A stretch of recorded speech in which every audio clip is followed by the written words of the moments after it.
আগামী শুক্রবার 14ই ফেব্রুয়ারি, কথা আসতে বলেন ঠিক না বেঠিক? এই 14ই ফেব্রুয়ারি নামক এই দেশের ভিতরে একটা ভালোবাসা দিবস পালিত হয়।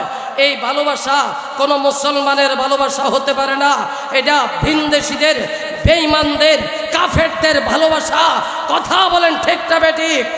আবার 9ই ফেব্রুয়ারি চকলেট ডে নামের একটা দিবস পালিত হয়।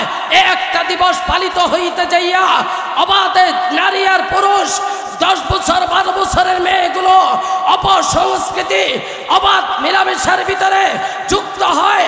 14ই ফেব্রুয়ারি নামের বেহায়া দিবসে, নর্তকী দিবসে, অশ্লীলতা দিবসে মেয়েরা এইভাবে মিলিত হচ্ছে, কিন্তু এটা মুসলমান কখনো এটাকে সমর্থন করতে পারে না।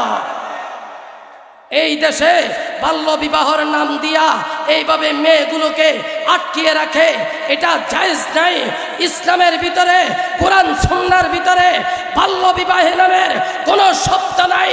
যারা বাল্য বিবাহ বলে মেয়েদেরকে 18 বছরের পরে বিয়া দেওয়ার বৈধতা দিতে চাচ্ছে, তাদেরকে বলছি শুনে রাখো, আওয়ামী লীগের ভাইরা শুনে রাখো, শেখ হাসিনার বিয়া হয়েছে 14 বছর বয়সে, খালেদার বিয়া হয়েছে 15 বছর বয়সে।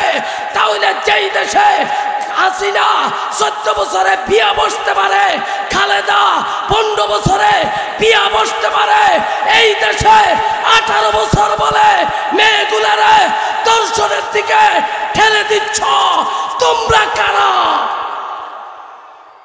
কথা বলেন। অতএব যারা এইগুলা বলবে ওদেরকে উপযুক্ত, ওদের বিরুদ্ধে শায়েস্তা করার জন্য দাঁড়িয়ে যাবেন। এখন আর 18 বছর আর 12 বছর নাই, প্রাপ্তবয়স্ক হয়েছে, বুঝ হয়েছে, বিয়ে দিয়ে দিবে। রাজি আছে? আর 14ই ফেব্রুয়ারি আমরা এটা চাই না। বিশেষ করে আগামী শুক্রবার তো আরো না, কারণ ওই দিন হবে লাইলাতুল বারাত। কথা আসতে বলেন ঠিক? অতএব এই দেশের ভিতরে এই সমস্ত বেহায়া দিবস থেকে আল্লাহ আমাকে, আপনাকে, আপনার পরিবারকে, আমার পরিবারকে, আপনার ছেলে, আমার ছেলে, আপনার মেয়ে, আমার মেয়ে, সকলের পরিবারকে, মা বোনকে আল্লাহ হেফাজত করুক। চিৎকার মেরে বলেন আমিন।